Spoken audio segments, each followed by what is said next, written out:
ಮಾತಾಡ್ತೀವಿ ಅಷ್ಟೇ, ಮಾತಾಡೋದು ಜೋರು ಅಷ್ಟೇ. ಇವರು ನಾನು ನಿಮ್ ರೆಕಾರ್ಡ್ ಕೊಡ್ಬೇಕು, ಅರ್ಜಿ ಕೊಡ್ಬೇಕು. ನೀವು ಯಾರ್ದ ರೆಕಾರ್ಡ್ ಅದು? ರೆಕಾರ್ಡ್ ಯಾರ್ದೋದೆ? ರೆಕಾರ್ಡ್ ಯಾರ್ದೋದು?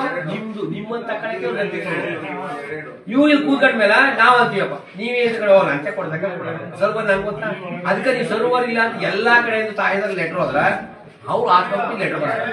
ಯಾಕ್ರಿ ಈಗ ಎಷ್ಟು ಕೆಲಸ ಮುಗಿದ್ರೆ ನೀವು ಆ ಸರ್ವರ್ ಮುಗಿಬೇಕು ಅವ್ಗ ನಾವೇಂತ ಕಣೋ ಇದೆಲ್ಲ ಈಗ ಇವ್ರು ಕೊಡೋಣ ಅಂತ ಕಣ.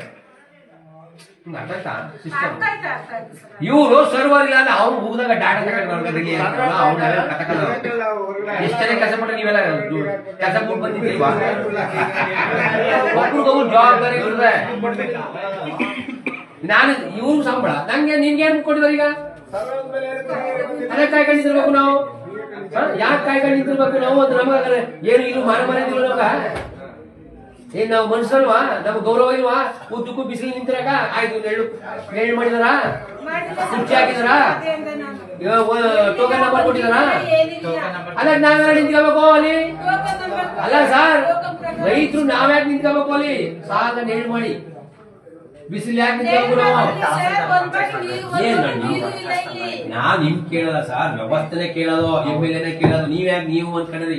ನಾನ್ ನಿಮ್ಮ ವ್ಯಕ್ತಿ ಹೇಳ್ತಾ ಇಲ್ಲ, ಸಿಸ್ಟಮ್ ಹೇಳ್ತಾ ಇರೋದು. ಅವರು ಬೀದಲ್ಲಿ ನಿಂತಿರೋದು ಅದೇ ಬಿಸಿಲಿ. ಸುಸ್ತಾಗಲ್ಲ, BP ಇದ್ದ, ಶುಗರ್ ಇದ್ದ, ವಯಸ್ಸಾಗಲ್ಲ, ಮಕ್ಕಳು ಬಂದಿರ್ತಾರ. ವ್ಯವಸ್ಥೆ ನಾವ್ ಯಾರ ದಣಿಗಳು ನಾವು ಬೀದಲ್ಲಿ ಇರ್ತದೆ. ಯಾರು ಕೆಲಸ ಮಾಡೋದು ನಮ್ಗೆ ದುಡ್ಡು ಕೊಟ್ಟು ಸಂಬಳ ಮಾಡೋದು ಸುಖ ಹೋಗಿರೋ. ನೀವು ಫ್ಯಾನ್ ಅದ ಕೂತಿದ್ದಾರೆ, ನಮ್ಗೇನಿದ್ವಿ ಅದನ್ನೇ ಕೇಳೋದು. ಇನ್ನೇನು ಅಲ್ಲ ಅನ್ನ